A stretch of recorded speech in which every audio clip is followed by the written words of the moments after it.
Well, hello everybody, it's Richard here and welcome back to Friday the 1st of May. Yay! We've actually got to May the 1st and we've all survived the coronavirus, at least I hope we have.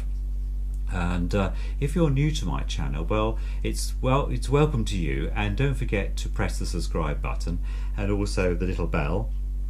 And don't forget to give me a bit of a thumbs up if you enjoy the show.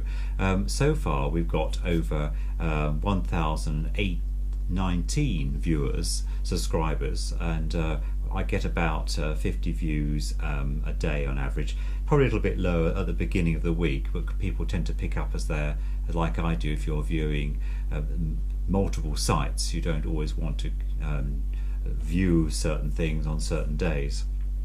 And today I'm going to mention one of my YouTubers that I watch, and that's Ian Seabrook. Ian is based in Llandudno in Wales, and he's got a YouTube channel called Hubnut. That's H-U-B and then separate word N-U-T. And you might be a viewer of Ian already. I've been following Ian for quite a long time. In fact, quite a few years now, I suppose. And I thoroughly enjoy Ian because he's very much off the cuff. He doesn't plan too much in terms of what his content is. He's recently been to New Zealand and Australia as a sort of tour, and gave up his house. His relationship unfortunately folded with his partner, and he's now got a new girlfriend, and so he's living with her. But he also likes Citroen cars, which I'm quite fond of because I love the mechanics of them, and so he's got a 2CV called Ellie. And also in more recent times he's now picked up a Citroen GS, and I remember those well when I was at school and being picked up by a teacher who I used to babysit for in Germany. So that takes me back. So I do remember when GSs first came out. If you've got any memories of cars at all that you'd like to share, I'd love to hear from you too. My very first car was a Triumph Herald 1250, and she was called Cherry.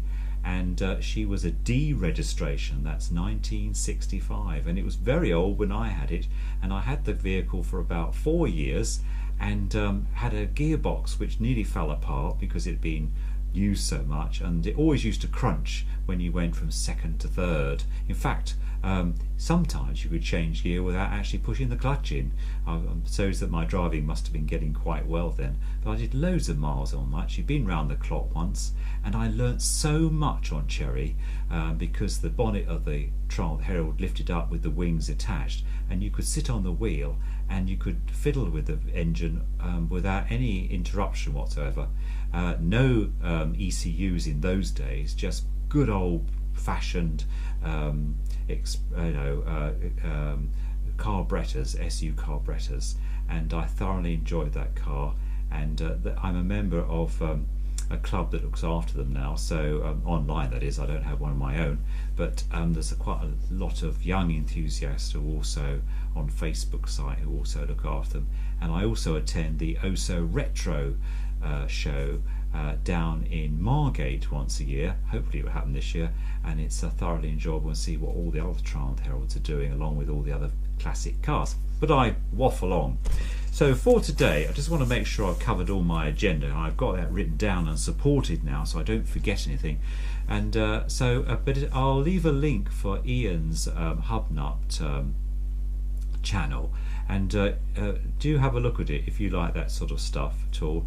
And he visits quite a few car museums, so if you're a bit of a petrol head like I am, then you'll love that. It's also going to mention that I've mentioned a few times in my broadcast that I actually own several cars, in fact 2 at the moment, and the first one is my Ford Mondeo, or Mundi as I call him, and I've had that car since new, and it's the titanium 2015 yes, 2015 model, and he's in a beautiful red colour with the leather pack, which I really enjoy, and very smooth, automatic of course, really smooth, and had a load of stuff done this year under warranty, luckily, because the ECU gave up, and but anyway, it's all been fixed. I had the courtesy car from Haynes of Maidstone for over 12 weeks, and was getting a bit worried at one time that Mondi would come back to me, but he's back firmly now, sitting outside and looking splendid.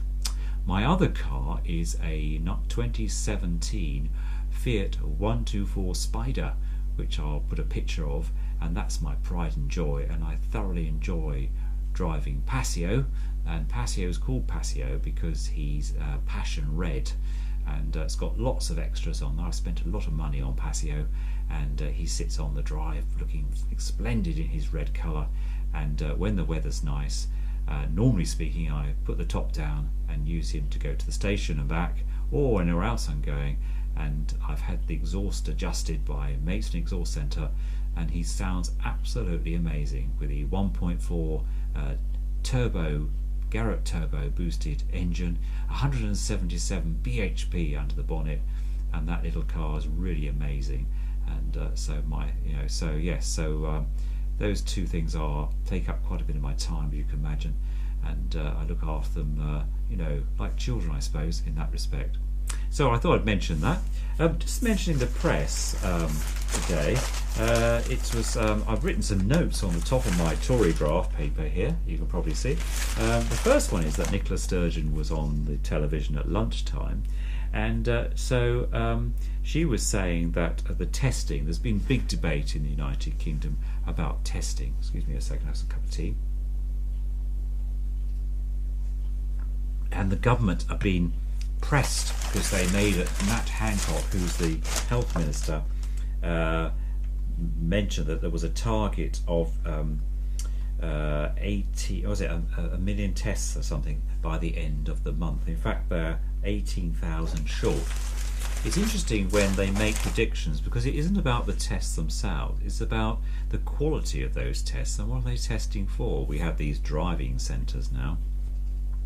And so I think there'll be some fudging this evening when they give their daily broadcast at about 5 o'clock, because I reckon they'll meet their tests, but then they were only a target, so you do wonder. But the most important thing is that anybody who is showing any signs of symptoms of coronavirus can be tested, and also testing has now been extended to all those in social care, all those in care homes, and also anyone who's leaving hospital. So finally the government have got the message.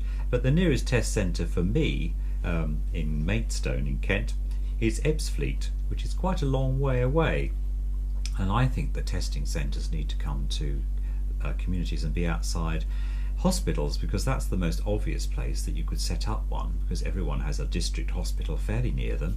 At least in Kent that's the case.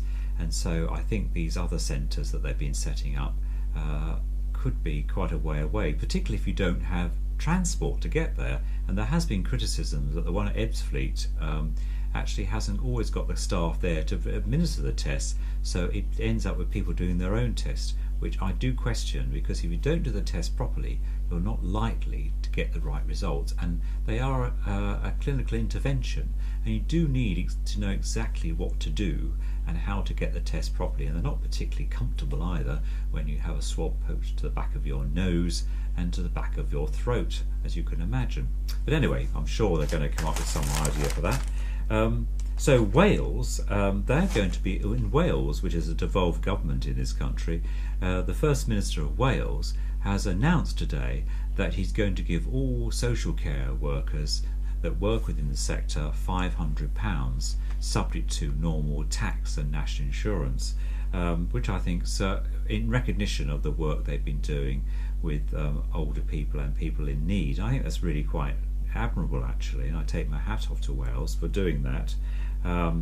There's another very interesting piece in here which I'll just mention. That's the use of digital technology to actually help, and I'm just going to find it because there's somebody I know very well in here, as you'd expect from me, and that is, excuse the rustling paper, and that is a chap called Jonathan Parsons, who runs person-centered software, and he has offered the CQC the data from his software that's care planning software that's used throughout care homes. He's not the only provider, I have to hasten to add, nor always the most up-to-date provider either, because I work within a digital space and I also work with lots of different providers providing this type of service.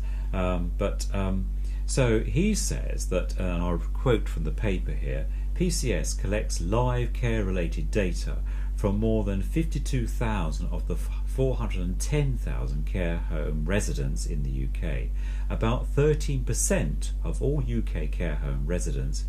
It's expected the data for its own death rate to reach a total figure of 17,000, meaning its data relates to a purely statistical change in death rates compared with the seasonal average, and that's quite important. Well, I take my hat off to Jonathan Passmore for doing that, but there are other systems out there, and if you're a provider of care homes or care services within the social care sector, the nursing and social care sector, you'll obviously know about those, and I work very closely with several of those, one of which provides data at night which is being tracked, and that will help to diagnose people with the COVID-19 due to coughing, so the audio clips can then be used and give an early alert to care staff. But I thought it was interesting anyway that I think the advantages are going to be, excuse me moving that out of the way, are going to be that digital technology, when Corona has finally gone or abated a bit, will play a significant part in the future of analytical alerts, and there's lots of critical tools that can be used in the AI or machine learning environment with people like Access Group and the Digital Catapult that are doing some amazing work, and I'm really excited to be part of that group along with other organisations such as Carein and Ali Labs who do acoustic monitoring. So there's that one, just a little bit of a rant about that.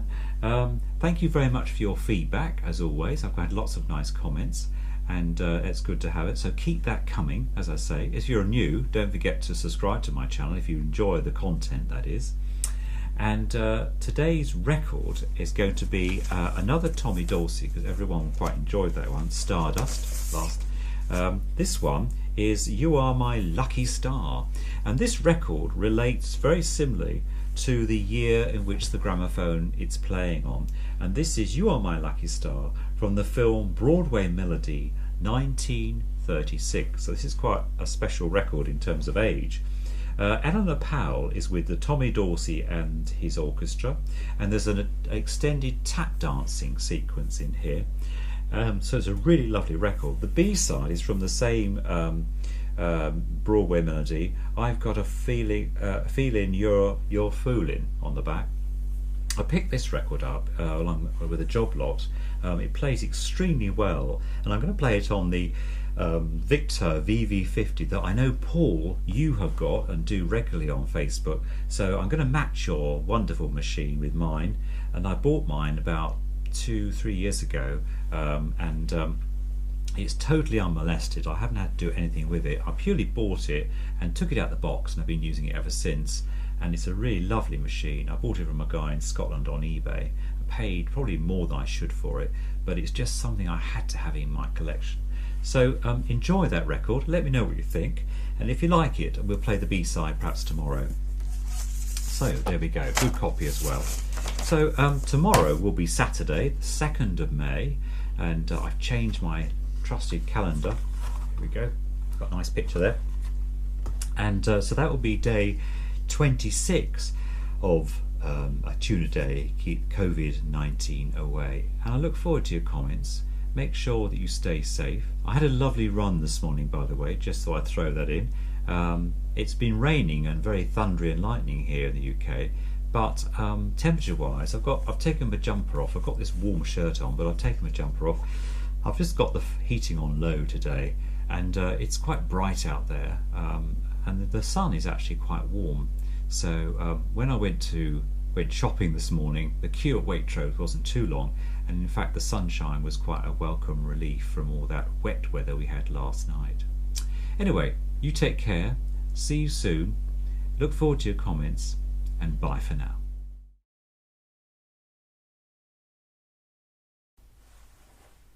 A tune a day, keep the COVID away. This is You Are My Lucky Star from the film Broadway Melody, 1936, with Eleanor Powell and Tommy Dorsey and his orchestra. There's a little tap dancing sequence in this, which is really good. On the HMV label, B8396, played on the VV50. Enjoy!